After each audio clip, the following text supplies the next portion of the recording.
I'm drawn to modern furniture. I like the curves, I like the angles, I like the eclectic shapes, I like the posture. Very much like this.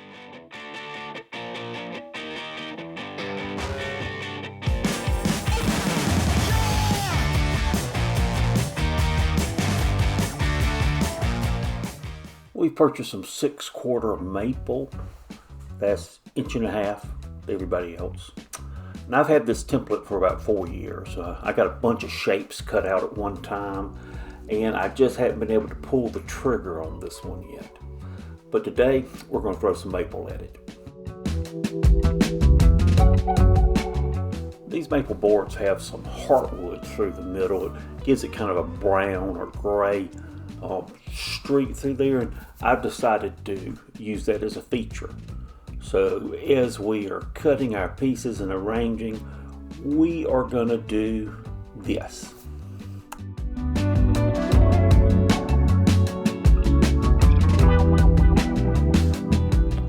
To glue up our top, we're going to first joint one side of the boards.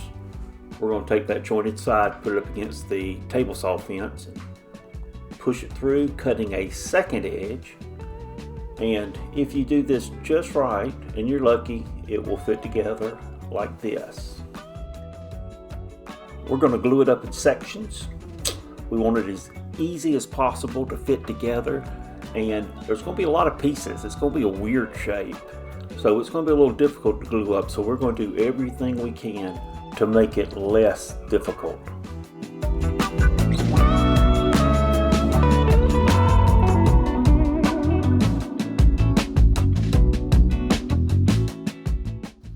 We're going to take our two sides, we're going to align them together.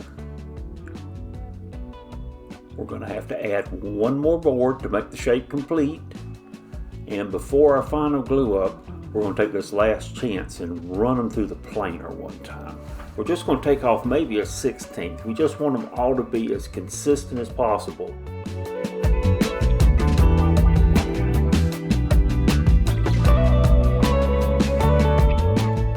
Now we're going to go ahead and glue it.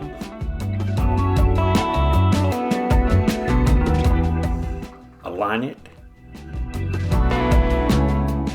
Go ahead and clamp it up. Let it sit overnight. We're going to turn some legs for this table, so we're going to glue up a few maple blanks. They're going to be about 3.5 by 3.5. First we'll glue them up, then we'll chop them down to final length. We'll trim the corners, and from out of nowhere, Bob's your uncle, there's 3 leg blanks.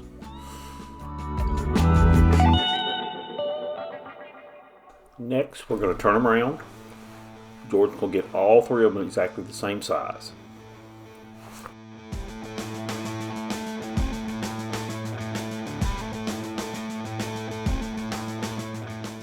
Now that they're all 3 round, we'll taper them.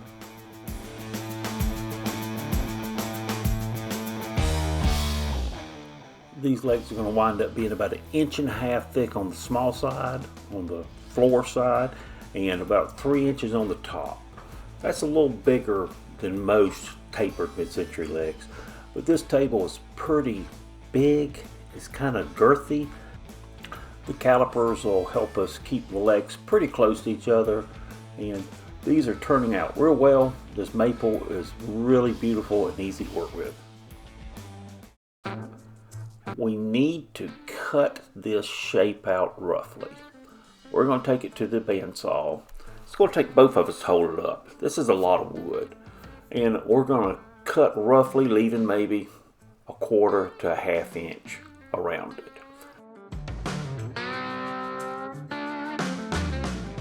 We're going to attach the template from the bottom with screws. These screw holes actually correspond to where a leg bracket's going to go, so they'll be covered up. We'll take it over to the router table.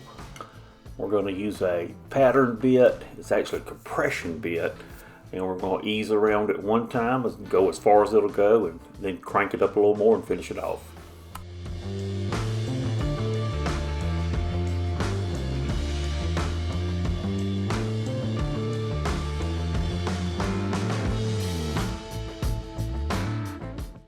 starting on the brackets, we have to duplicate these organic, non-uniform curves of this piece.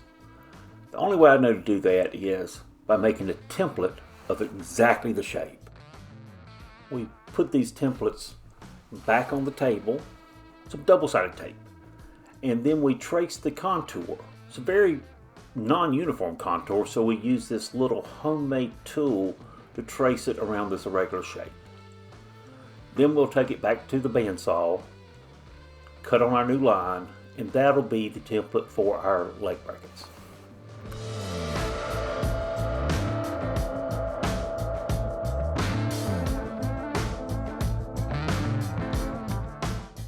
The leg brackets will be made out of the same 6/4 maple. We're going to cut a 10-degree bevel on the table saw.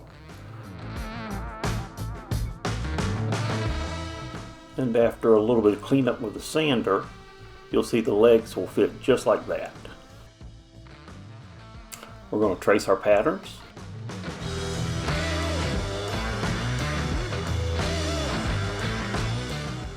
Head over to the bandsaw.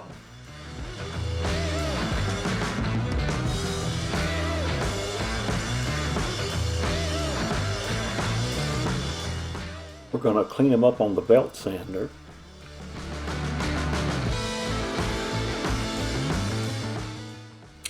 We're going to take them over to our work table, set them on this yoga mat that we use to provide a non-slip surface. And then we're going to go ahead and route all the edges. And there is never an end to sanding, it seems.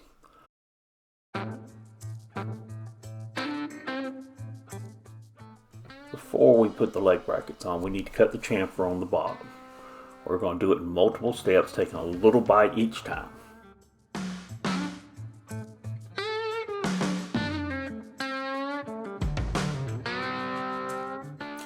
We're going to glue on the brackets first.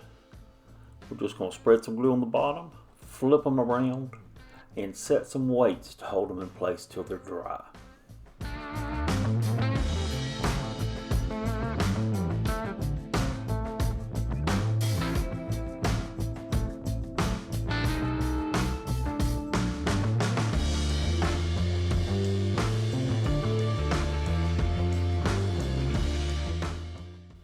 We're also going to recess some holes with a Forstner bit. We're going to stick some hardwood Craig screws through.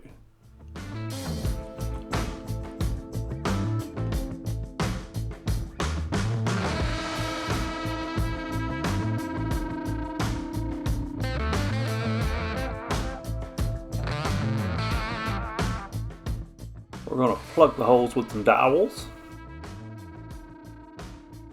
And after a little cleanup and dry time, we're going to cut those off with a very inexpensive back saw.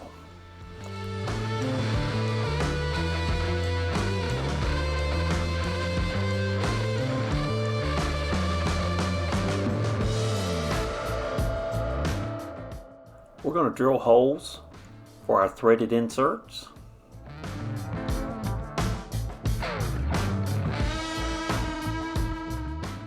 We're going to thread them in with a T-handle.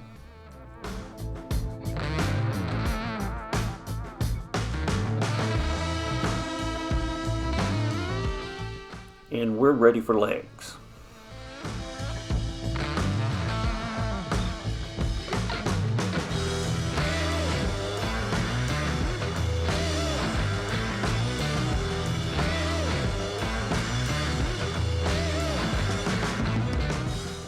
And our first look at the bottom with the legs on, and from the bottom.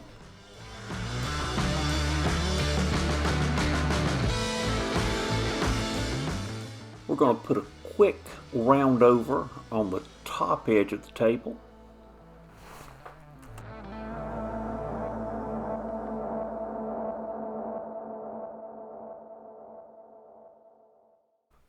There are a few spots that have these little fissures in them. We're going to take some Mohawk flooring crayons. We're going to melt them in with a heat gun, scrape them off, and level them out so we'll be ready for our final sanding.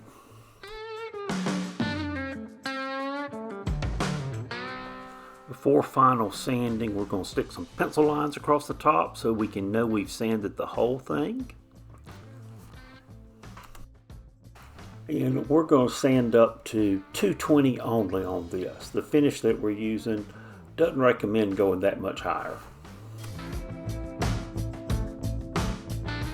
We are using Odie's oil. It's real simple. The only thing you have to do is use a scratch pad. When you open it up, stir it up real good.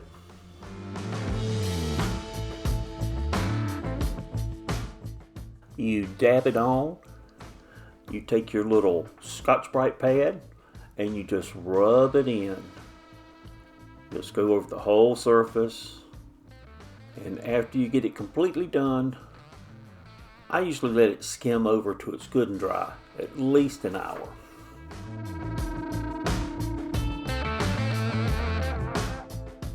And that's a good time for a break. So I load up the guys and we go to town to get a snack. Then you just buff it off with a clean cotton cloth. It's gonna have a lot of friction. You just keep rubbing. It's like you're waxing a car the old-fashioned way.